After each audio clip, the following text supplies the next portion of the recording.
ច្រើនណាស់ចង់និយាយចេញខ្លាំងអោយបានធូរ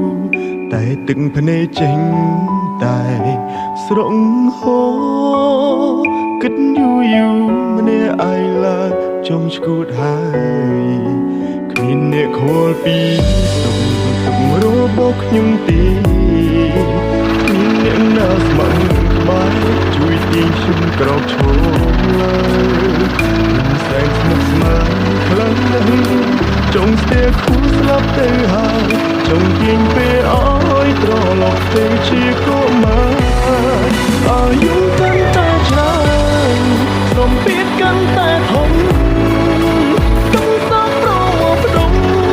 បង្កើតជាបញ្ហាជួយងើបាំងទឹកចិត្តតើគូជាមកបែបណាហូរទឹកនេត្រាហត់នឿយខ្លាំងដល់ហើយអាយុកាន់តែច្រើនសំពាធក៏កាន់ទ្វេបញ្ហាចូលហើយតែរួចតែជួបទុំអិនស្បើយគ្មានអ្នកចាំលើកទឹកចិត្តខាងពីខ្លួនឯងឡើយជីវិតអើយងងឹតឈឹងគ្មានគោលដៅតែការងារយកនេះណាវាការងារចឹងវាការងារប្រឹងដល់កម្លាំងតែចង់បានការងារសំណុកដូចគេអ្នករៀនអ្នកចេះមិនបានចាំថាជីវិតយើងមិនមានទេ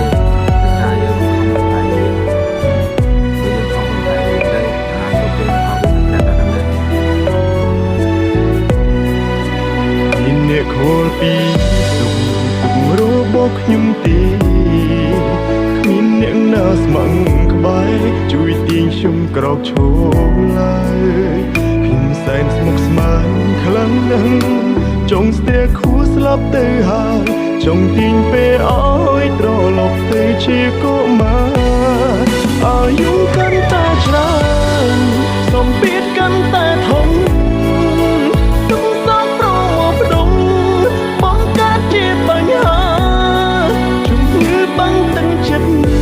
តើគូជាមកបែបណា